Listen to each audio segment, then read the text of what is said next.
moja, wala sio Mungu, wala sio mtoto wa Mungu, basi umeshakuwa Muislamu kwa maneno haya.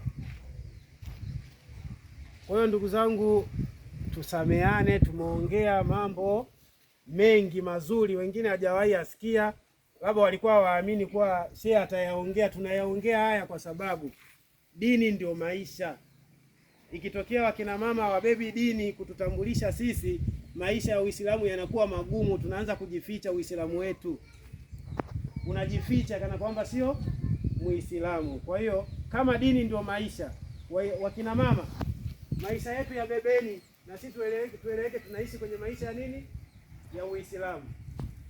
Wakina baba tukae tuwalee. Jamani, la mwisho namalizia, kama dini ndio maisha, kuna mtihani uliobakia sasa hivi, mtihani wa shule wa elimu. Mtihani wa nini?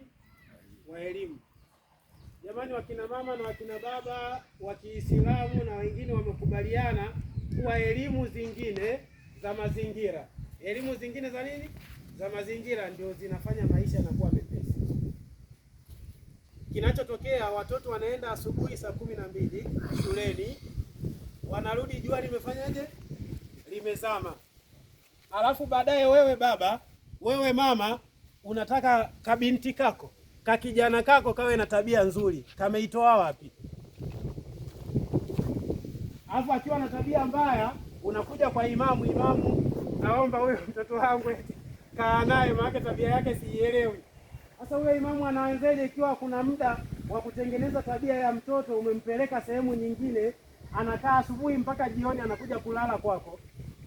Alafu muda ambao ameshakomana tabia ile aliyojengewa kule, unataka umlete kwa imamu, kwa mwalimu, kwa nani aje aibadilishe, anawezaje?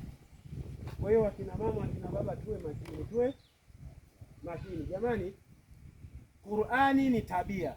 Mtume alikuwa na tabia ya Qur'ani.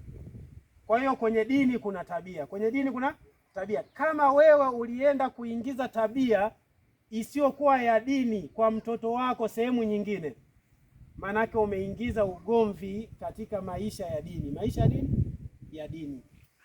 Tunaona sasa hivi watoto, imefika sehemu Ijumaa, ratiba ya Ijumaa ya serikali imesema saa 6 mwisho wataenda msikitini. Mwisho wa masomo saa ngapi? Saa 6. Jamani, naongea hapa mimi mwenyewe nimesoma na nina ratiba ziko hapa, ziko kabisa ratiba kwenye simu zimekaa. Hao watoto wenu wanasali msikitini, baada wasikilize kitu gani kimejiri, nani kapata matatizo, waje na wenyewe wabebe utaratibu. Mnawaswaga shuleni. Serikali wameandika saa 6 mwisho. Jamani, hatuko sawa, hatuko sawa. Kama serikali imeandika saa 6 mwisho, isi inaendelea, tunaacha wapate misingi ya nini? Ya dini. Jamani, Aljumaa hii, siku ya Ijumaa ni siku ya sikukuu, ni sikukuu. Ndio mama wa masiku, baba wa masiku, tunapata mrejesho kuwa nani amekufa, nani anaumwa, wapi pamefeli, wapi pamebomoka, tujenge. Ndio tunapata hivyo. Na kama unaona mtoto hana haki ya kupata, unakosea. Kwa sababu gani?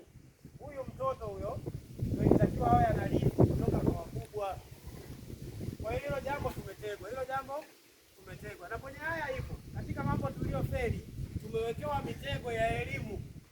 Yaani Allah ndio kashusha elimu, alafu eti imetokea kuna elimu inatoka ina mifumo ambayo haitambuliki na Allah, imeonekana ina nafasi. Kwa hiyo wazazi tumeingia kwenye mtego, mwisho wa siku ndio dini inatokomea. Hilo jambo nalizungumza, tukae turekebishe. Ikifika Ijumaa, serikali hajawahi badilisha saa 6 mwisho. Shule za boarding ndio wamesema saa 6 mwisho, ila watoto wanatakiwa warejee boarding. Warejee wapi? Boarding. Kwa hiyo sheria zote zipo. Na jambo lingine, wazazi tukae makini. Saa hizi imetokea watu wanawapeleka mashuleni watoto zao, tabia ziko kule wapi? Mashuleni. Alafu hao watu baadaye kwenye kuoa au kuolewa, wanamsihi mtoto wake aolewe au aoe sehemu ambayo ni nzuri, anaoa wapi? Jamani, sameane, kwa muda lakini kuongea mambo ambayo kayafanyie kazi. Mambo tusipoambiana hayawezi yakabadilika. Wakina mama, stara mtubebe kwenye Uislamu. Waislamu tumeongea. Wakina baba, watoto wanaenda shuleni, wanakaa muda mwingi, wanashindwa muda wa kujifunza dini. Kuna ratiba mashuleni, hakuna kitu kinaenda bila ratiba. Ratiba yao kuna muda wa kuishia, waje wasome dini ili baadaye watusaidie kwa kila hatua, kila nyanja.